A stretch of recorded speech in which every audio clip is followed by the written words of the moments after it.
नमस्कार स्टूडेंट, मैं नकुल कुमार और केमिस्ट्री एजुकेटर। स्टूडेंट, जो हमने कल बातें की थी वो संकुलन क्षमता के बारे में बातें की थी और संकुलन क्षमता निकाली भी थी। उसके बाद आज हम नया टॉपिक जो स्टार्ट करेंगे, नया जो चैप्टर स्टार्ट करेंगे वो है ठोसों में दोष। स्टूडेंट, वास्तव में ये चैप्टर फर्स्ट का ही पार्ट है। एनसीईआरटी के टेक्स्ट बुक की बातें करें तो ये फर्स्ट चैप्टर का ही पार्ट है। इसमें से 2-3 नंबर का आता है पेपर में, जरा उसके लिए समझेंगे। स्टूडेंट, सबसे पहले ठोसों में हम दोष के बारे में बात करेंगे। दोष क्या है और ये दोष कितने प्रकार के हो सकते हैं। मैंने क्या बोला, ये ठोसों में जो दोष है वो किसे कहते हैं, क्या होते हैं दोष और ये कितने प्रकार के हो सकते हैं, जरा इनके बारे में सीखेंगे। क्लियर स्टूडेंट्स, मैंने माना मेरे पास ये कोई क्रिस्टल है, मेरे पास ये कोई क्रिस्टल है। आप चाहे तो आयनिक मान सकते हो चाहे अनायनिक। मैंने यहाँ पर अनायनिक यौगिक माना है। क्लियर, मैंने कोई क्रिस्टल है कैसा, अनायनिक यौगिक का। ए का पड़ोसी बी है और बी का पड़ोसी ए है। बी का पड़ोसी कौन है, ए, और ए का पड़ोसी कौन है, बी। बी का पड़ोसी ए है और ए का पड़ोसी कौन है, बी। एक बी का पड़ोसी ए और ए का पड़ोसी बी। क्लियर है, तो आपने सीखे हैं। उसके बाद स्टूडेंट हम बातें करेंगे इसके दोष में, सीखेंगे अभी दोष किस प्रकार जनरेट होते हैं, किस प्रकार से इसकी परिभाषा बना सकते हैं, जरा समझेंगे। क्लियर, ये आपस में जुड़े हुए हैं, किसी न किसी फोर्स से या वंडरवाल से, किसी न किसी बल से जुड़े हुए हैं। क्लियर,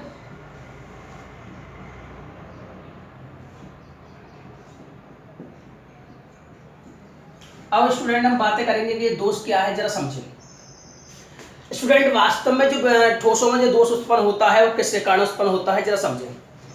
परिभाषा की बात की जाए तो ठोसों में जो दोष उत्पन्न होते हैं वो जरा समझेंगे।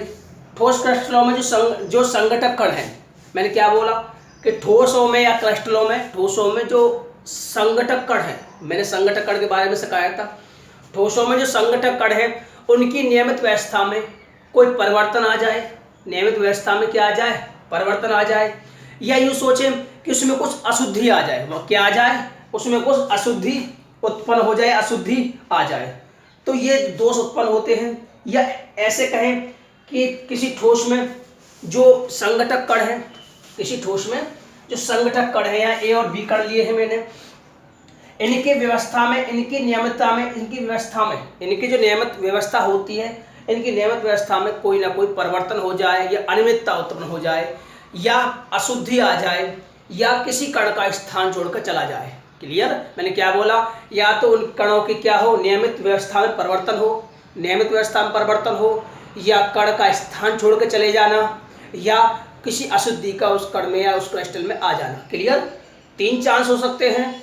मैंने बोला कि नियमित जो व्यवस्था है कणों की उसमें परिवर्तन हो जाए, या उसके जो कण है अपना स्थान छोड़ के कहीं चले जाएं, जालक बिंदु को छोड़ के कहीं चले जाएं, या किसी अशुद्धि का इसमें बीच में क्रिस्टल में आ जाना। क्लियर, इस कारण हमें क्या उत्पन्न होता है, इस ठोसों में दोष उत्पन्न होता है। क्लियर स्टूडेंट, जो ठोसों में दोष उत्पन्न होता है वास्तव में कितने प्रकार का होता है, 3 प्रकार का हो सकता है। पॉइंट इफेक्ट एंड बिंदु दोष, रेखीय दोष और तल दोष या पृष्ठ दोष।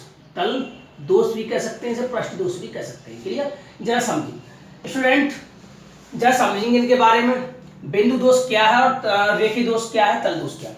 स्टूडेंट, यहाँ पर जो कण है, जो क्रिस्टल है हमारे पास, उस क्रिस्टल में अनायनिक यौगिकों जो क्रिस्टल है हमारे पास, उसमें आपने देखा कि जो ए के बाद बी आता है और बी के बाद ए आता है, ए का पड़ोसी बी है, बी का पड़ोसी ए है। क्लियर, अगर कहीं ऐसा हो जाए कि इसमें से कोई कण अपना स्थान छोड़ जाए, मैंने क्या बोला था, स्थान छोड़ के चला जाए, मान लें किसी भी कारणवश कोई स्थान छोड़ जाए या अपने स्थान से हट जाए, किसी भी कारणवश अपने स्थान से हट जाए। देखा ना आपने, कोई प्रोडक्ट जनरेट करते हैं तो उसमें कोई ना कोई 1000 पीसों में या 2000 पीसों में कोई ना कोई पीस क्या हो जाता है, खराब हो जाता है, डिफेक्ट हो जाता है। क्लियर, आपको किसी भी वस्तु की बात करें, जब उसे उत्पादन किया जाता है, जनरेट किया जाता है, उसमें कोई ना कोई पीस जो पीस है वो क्या हो जाता है, थोड़ा सा डिफेक्ट हो जाता है, डिफेक्ट हो जाता है। क्लियर, इसमें से क्या हो गया कि ए जो है कण अपना स्थान छोड़ गया, अपने जालक बिंदु को छोड़ गया, तो उसमें क्या उत्पन्न हो गया, बिंदु दोष उत्पन्न हो गया। कौन सा दोष उत्पन्न हो गया, बिंदु दोष। क्लियर, कोई भी कण अपना स्थान छोड़ सकता है। अगर मैं इसमें आप बातें करूँ, ये कैसा, इसमें कोई भी दोष नहीं है, इसमें कैसा,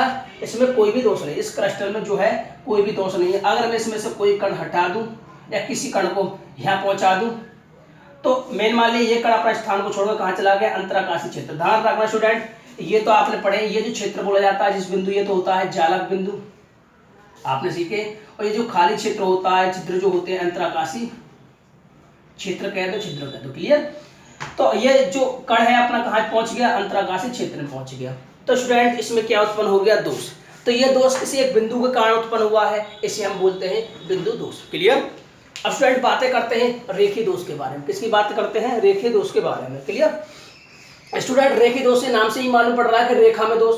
जरा समझे स्टूडेंट, यदि कोई क्रिस्टल है हमारे पास, क्या है, क्रिस्टल है, उसमें से पूरी कोई लाइन गायब हो जाए या कोई रेखा गायब हो जाए, इसमें से मान लीजिए ये लाइन ही पूरी गायब हो जाए, या इस लाइन में जो कण है और वो समान प्रकार के हो जाए, मान लीजिए ए, इनकी जो व्यवस्था में क्या हो गया, परिवर्तन हो गया। यानी जो यहाँ पर एक दो लाइन थी, एक लाइन थी, इनमें तो जो परिवर्तन हुआ है वो समान है, लेकिन यहाँ पर जो नियमितता में जो परिवर्तन हो कैसा, अनियमित हो गया। क्लियर। क्योंकि ए प्रकार के ही कण हो गए। क्लियर।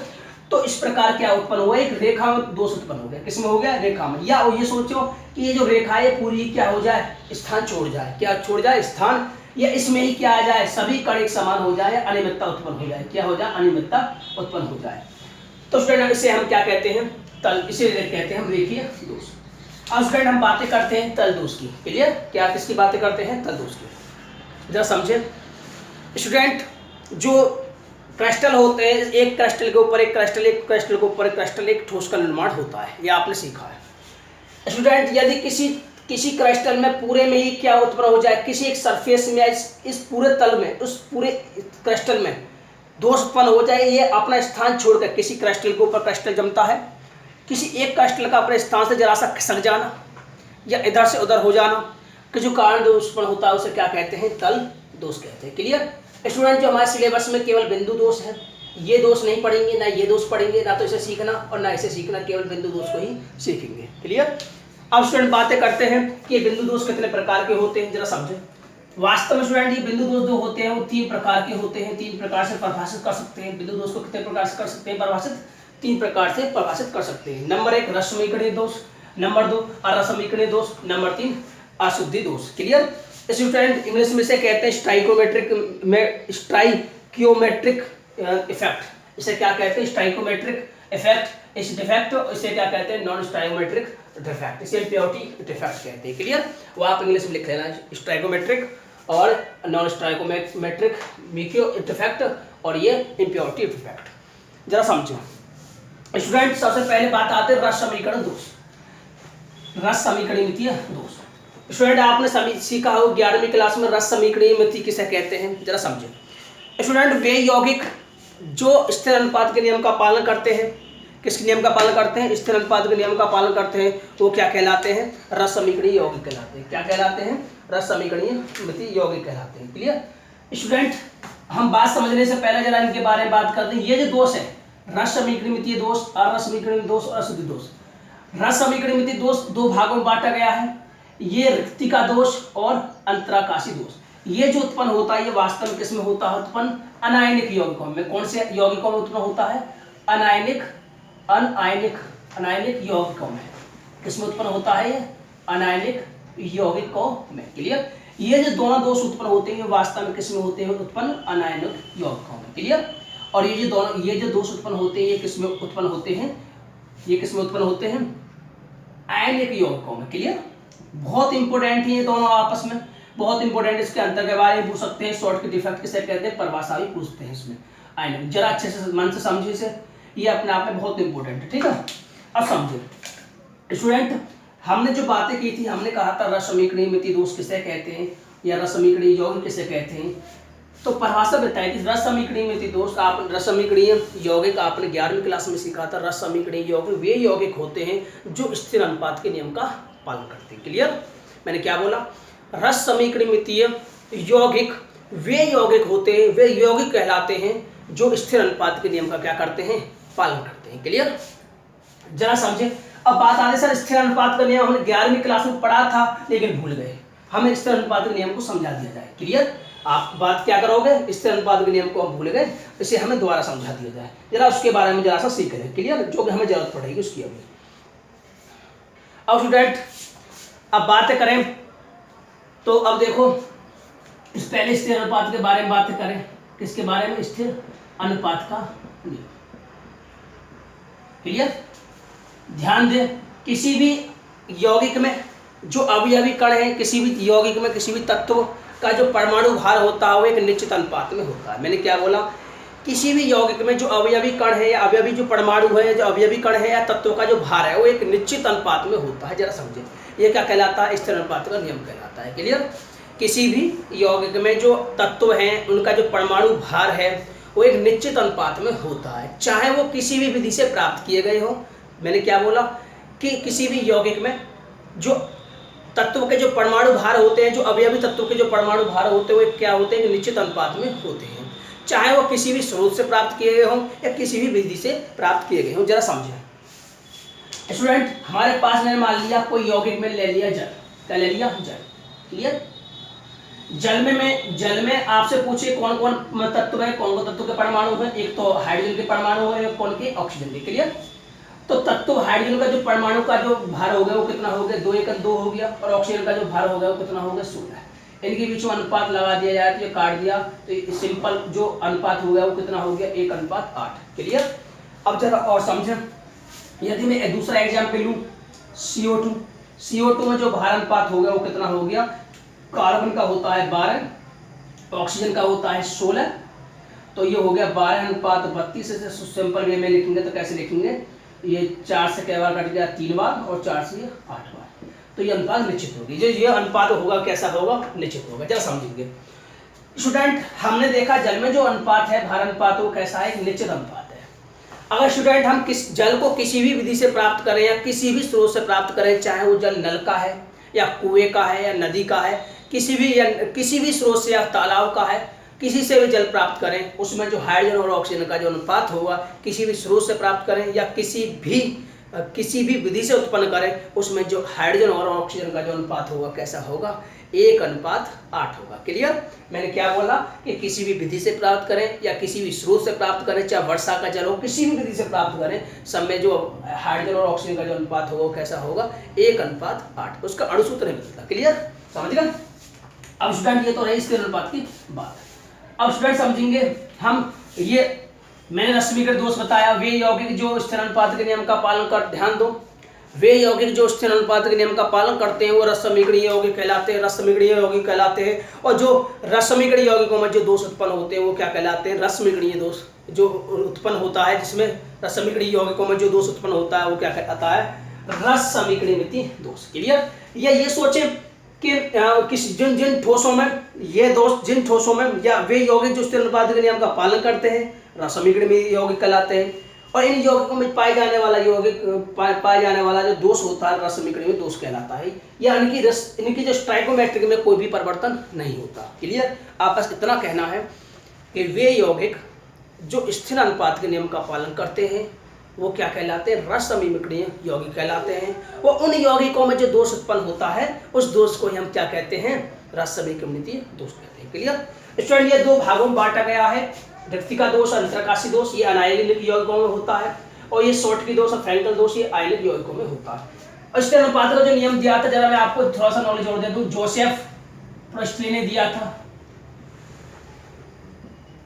और ये कितने में दिया था, 1799 में परिभाषित किया था, प्रतिपादित कितने में किया था, 1799। क्लियर।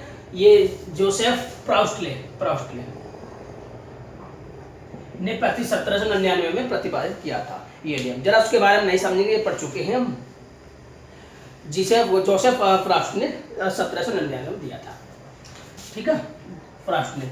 अब हम बातें करते हैं ये रिक्तिका दोष, अंतरकाशी दोष के बारे में। स्टूडेंट, रिक्तिका दोष जो होता है वो जरा ऐसे समझे, रिक्तिका दोष अनायनिक यौगिकों में और शॉर्टकी और फ्रैंकल दोष आयनिक यौगिकों में। ठीक है। रिक्तिका दोष में जरा नाम परिभाषा सुने, मैं जो कहना चाह रहा हूँ, जब किसी क्रिस्टल ठोस में से या क्रिस्टल में से कोई अवयवी कण अपना स्थान छोड़कर बाहर चला जाता है, लुप्त हो जाता है। मैंने क्या बोला, जब किसी यौगिक में से जब किसी क्रिस्टल में से कोई कण अपना स्थान छोड़कर कहाँ चला जाता है, बाहर चला जाता है या लुप्त हो जाता है, उसके कारण जो दोष उत्पन्न होता है रिक्तिका दोष।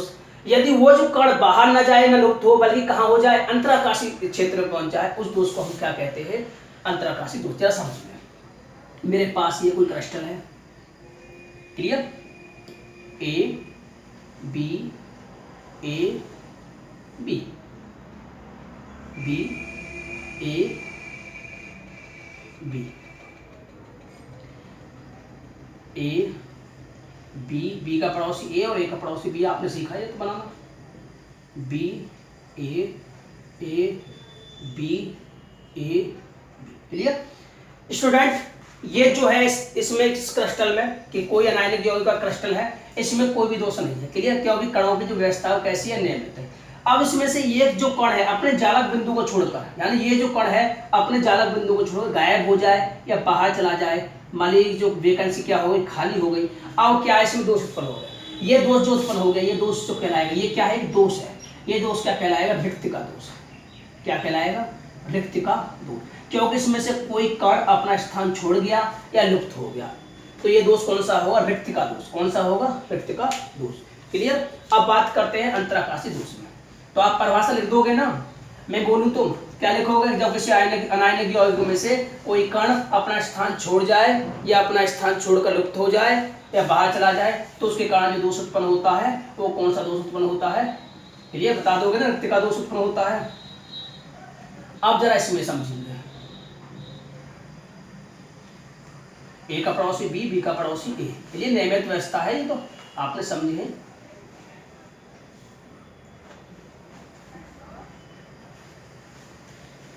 ये कोई क्रिस्टल है अनायनिक यौगिक का। स्टूडेंट इसमें से क्या होता है, मैंने कहा था ये अपना स्थान छोड़कर चला जाए, लुप्त हो जाए, तो तब तो रिक्ति का दोष होता है, और ये अपना स्थान छोड़कर, ये अपना स्थान छोड़ जाए या कोई भी छोड़ जाए, ये छोड़ जाए, ये छोड़ जाए, मैं तो कोई भी ले सकते हैं, क्लियर, ये स्थान छोड़कर कहाँ पहुंच जाए, अंतराकाशी क्षेत्र में, कहाँ पहुंच जाए, तो नाम में भी क्या आ रहा है, अंतराकाशी।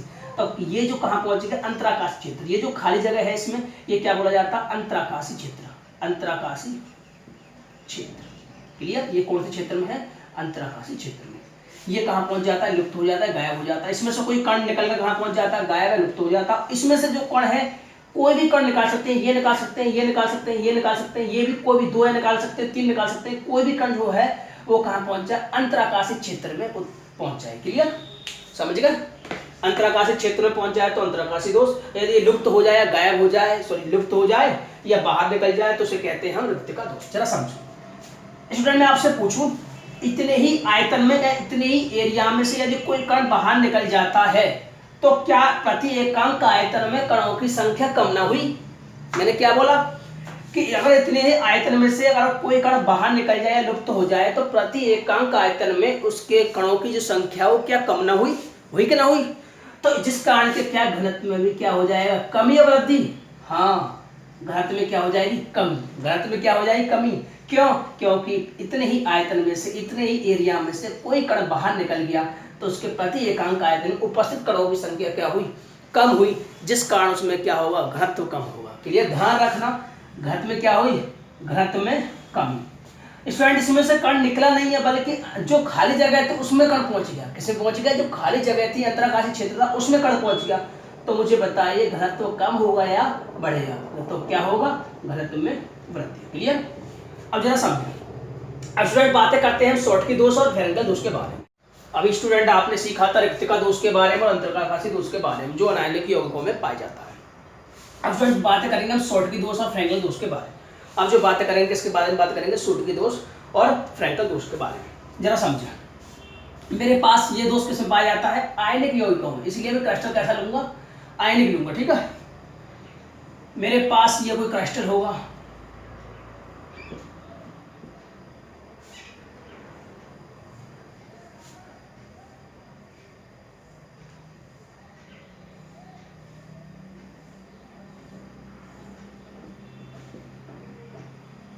ये आपस में जुड़े हुए हैं,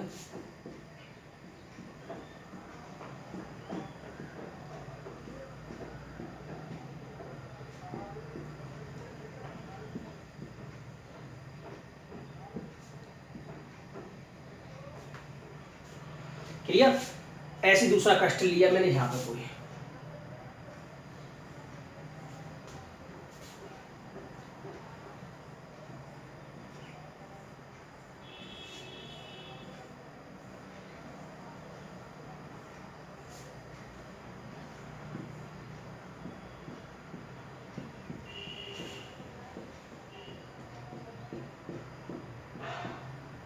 ये आपस में मिला दिए,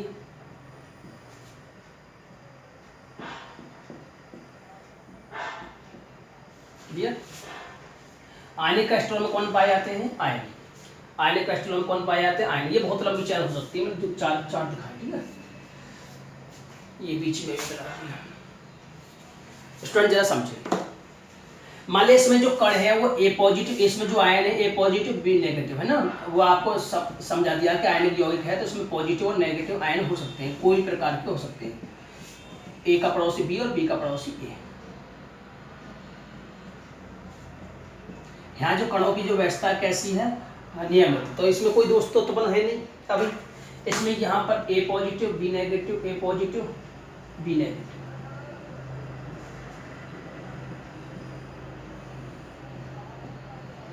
ठीक, ए पॉजिटिव बी नेगेटिव, ए पॉजिटिव बी नेगेटिव, ठीक। ये हमारे पास दो क्रिस्टल हैं, जरा समझेंगे स्टूडेंट। जो शॉर्ट के दोष है उसके बारे में समझेंगे पहले, फिर फ्रैंकल दोष के बारे में सीखेंगे। क्लियर?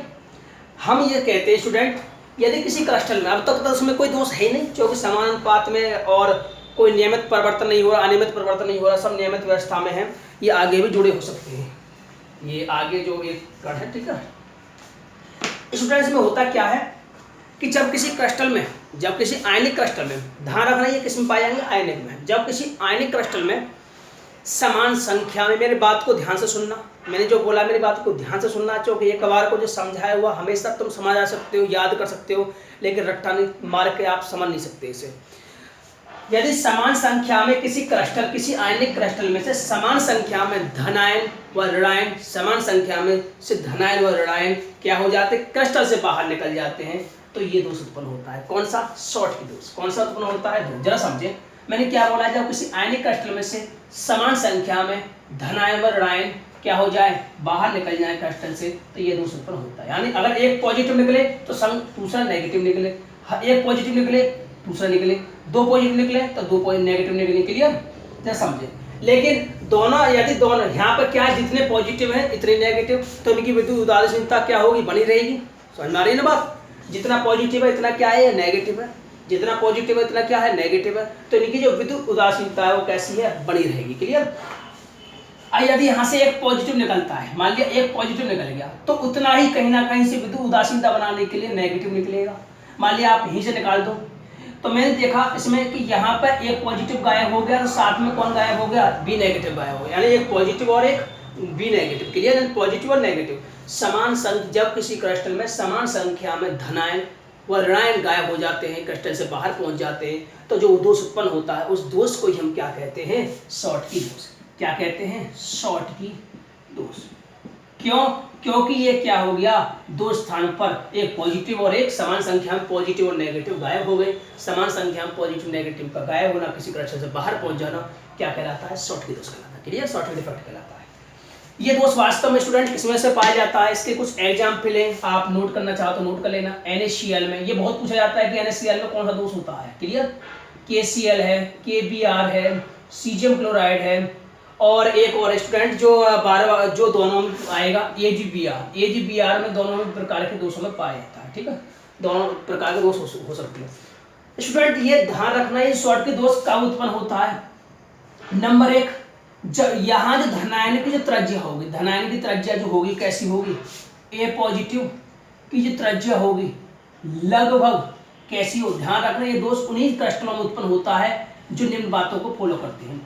ए पॉजिटिव की जो त्रिज्या होती है वो बी लगभग बी नेगेटिव की त्रिज्या के बराबर होती है। क्लियर? मैंने क्या बोला? ये ध्यान रखना, मैं अंतर लिखवाऊंगा तो आप खुद लिखोगे अंतर, तो आप इन पॉइंट को लिखना। इनमें क्या होता है? ए पॉजिटिव की त्रिज्या और लगभग बराबर होती है बी नेगेटिव की त्रिज्या। इसमें क्या होता है?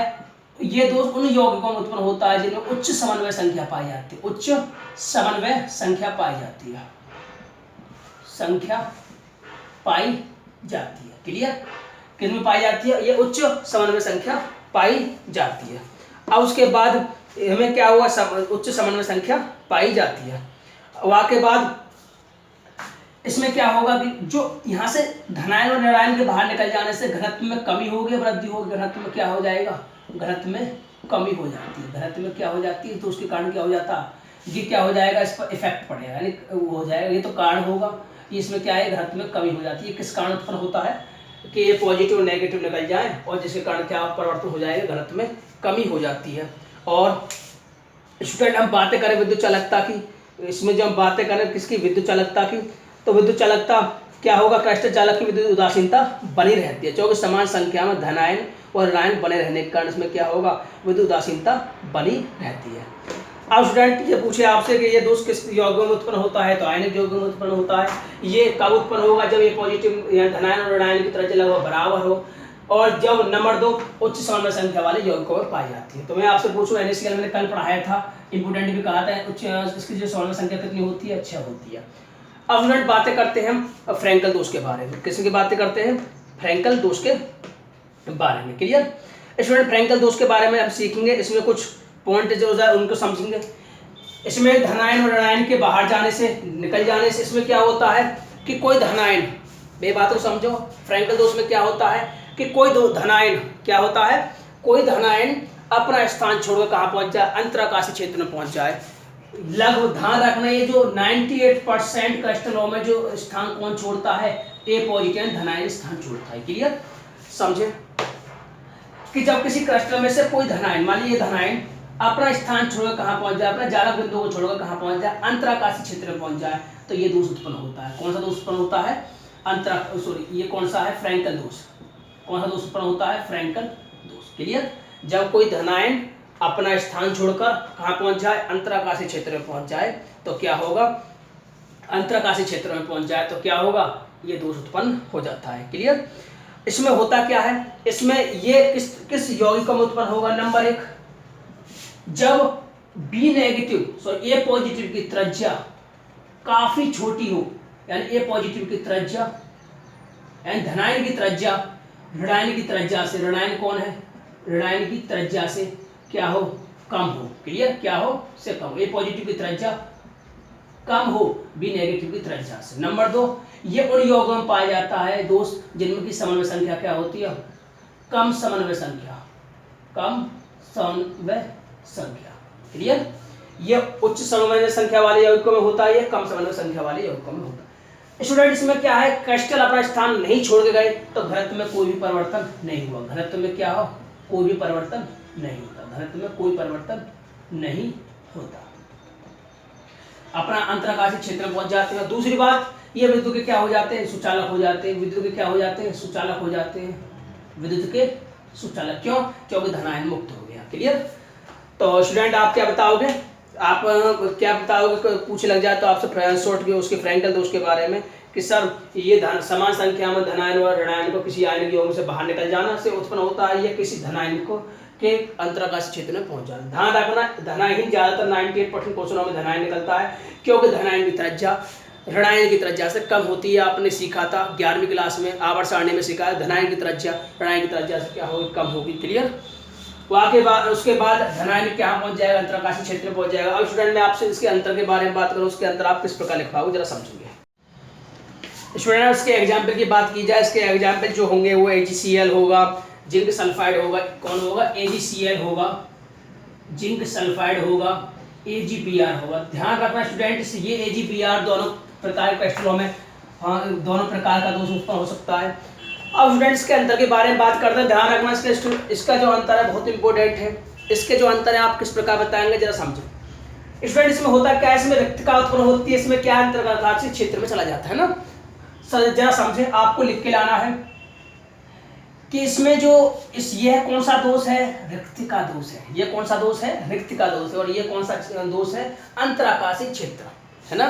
कौन सा दोष, अंतराकाशीय क्षेत्र। यह रिक्तिका दोष है, यह अंतराकाशीय क्षेत्र। यह समान संख्या में धनायन और ऋणायन के क्रिस्टल से बाहर चले जाने पर होता है।